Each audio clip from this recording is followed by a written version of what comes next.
I'm Debbie and welcome to Bible Study. Today we are in chapter 2 in the book of 2 Corinthians. And this is a shorter chapter, but Paul is going to be talking about reprimanding believers that do something wrong in the church. And although he hates to reprimand his friends, he also talks about how if you are a true friend, you will reprimand someone to let them know that they're on the wrong path, to bring them back to where they need to be. And then also just as important as reprimanding someone is forgiving them after the fact. So if you are ready to Bible study with me, let's go.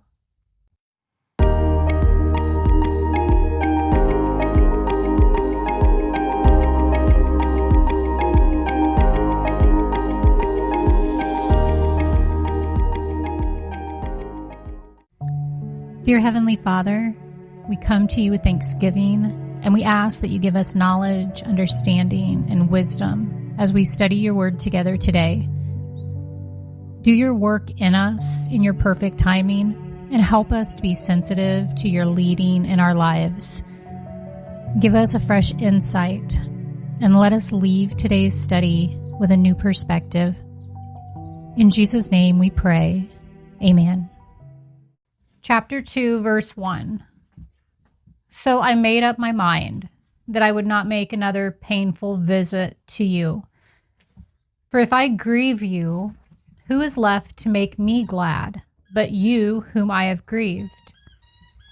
I wrote as I did, so that when I came, I would not be distressed by those who should have made me rejoice.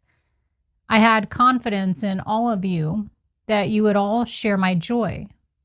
For I wrote you out of great distress and anguish of heart, and with many tears, not to grieve you, but to let you know the depth of my love for you.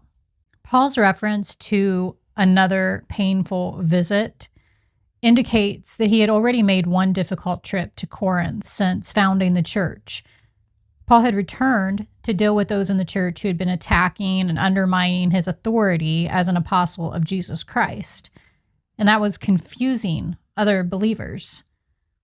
Paul's last letter, referred to here, was not the book of 1 Corinthians, but it was a letter written between 1 and 2 Corinthians, just after his unplanned, painful visit. Paul refers to this letter again in chapter 7. And Paul didn't enjoy reprimanding his friends and fellow believers, but he cared enough about the Corinthians to confront them with their wrongdoings. In Proverbs, it says, "Wounds from a friend can be trusted, but an enemy multiplies kisses."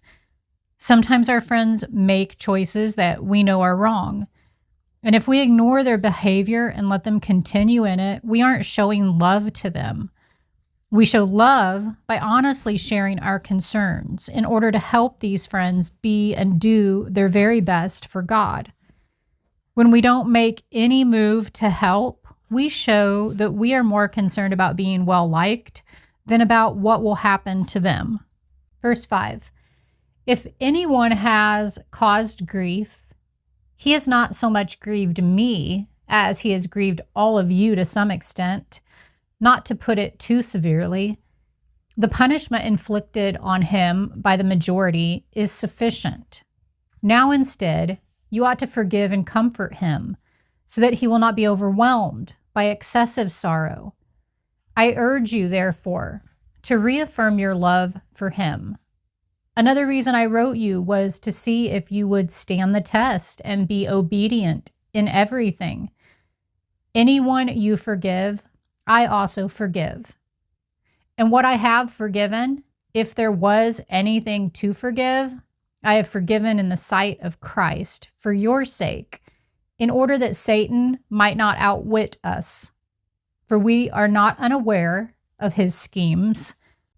Paul explained that the time had come to forgive the man who had been punished by the church and had subsequently repented. He needed forgiveness, acceptance, and comfort. Satan would gain an advantage if they permanently separated this man from the congregation rather than forgiving and restoring him.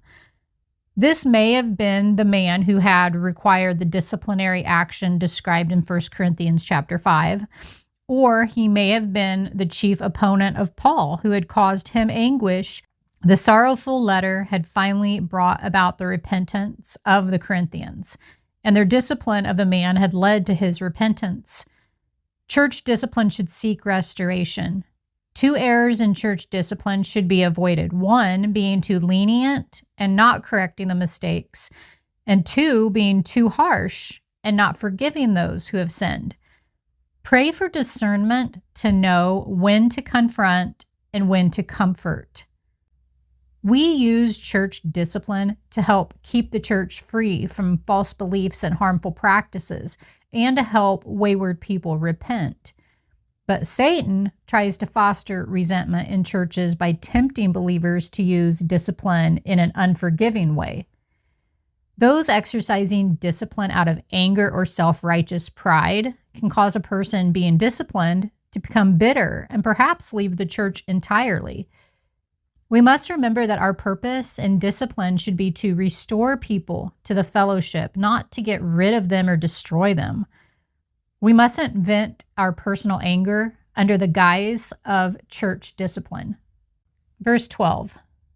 Now when I went to Troas to preach the gospel of Christ and found that the Lord had opened a door for me, I still had no peace of mind because I didn't find my brother Titus there. So I said goodbye to them and went on to Macedonia. Now Titus was a Greek convert whom Paul greatly loved and trusted. The book of Titus is actually a letter that Paul wrote to him. And Titus was one of the men responsible for collecting the money for the poverty-stricken Jerusalem church. He may also have been the one Paul sent with the sorrowful letter that we'll read about in chapter 7. On his way to Macedonia, Paul was supposed to meet Titus in Troas. When Paul didn't find him there, he was worried for Titus's safety, and he left Troas to search for him in Macedonia. There, Paul found him, and the good news that Paul received led to this letter, which Titus would take back to Corinth to deliver. And here's just a little map in case you wanted to see. Ephesus is where Paul was writing the letter to the Corinthians over here in Corinth. So here is Troas up here, and then here is Philippi in Macedonia. Verse 14.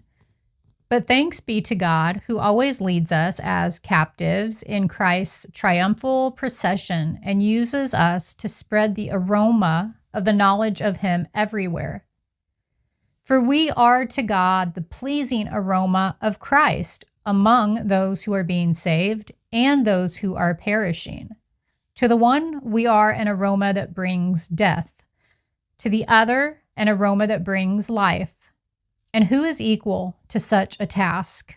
In the middle of discussing his unscheduled trip to Macedonia, Paul thanks God for his ministry, his relationship with the Corinthian believers, and the way God used him to help others wherever he went, despite difficulties.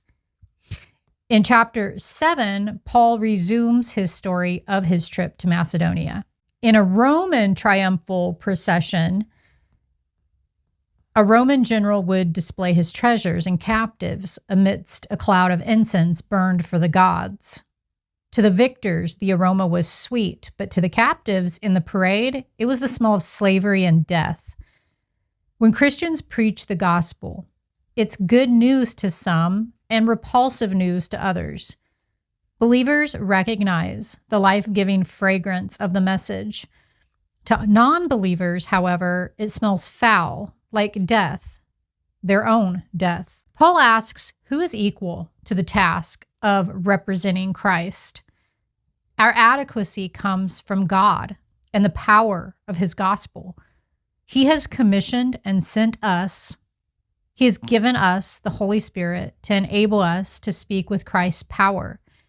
He keeps his eye on us, protecting us as we work for him. As we realize that God has equipped us, we can overcome our feelings of inadequacy. Serving Christ, therefore, requires that we focus on what he can do through us, not on what we can't do by ourselves. Verse 17, unlike so many, we do not peddle the word of God for profit. On the contrary, in Christ we speak before God with sincerity, as those sent from God. Some preachers in Paul's day were peddling God's word, or preaching without understanding God's message or even caring about what happened to their listeners. They weren't concerned about furthering God's kingdom. They just wanted money. Today, there are still preachers and religious teachers who care only about money and not about the truth. Those who truly speak for God should teach God's word with sincerity and integrity and should never preach for selfish reasons. If you enjoyed today's Bible study, please hit the like button and go ahead and click on the next video. We will continue into chapter 3, and Paul is going to be speaking about the comparison of the Old Covenant with the New Covenant.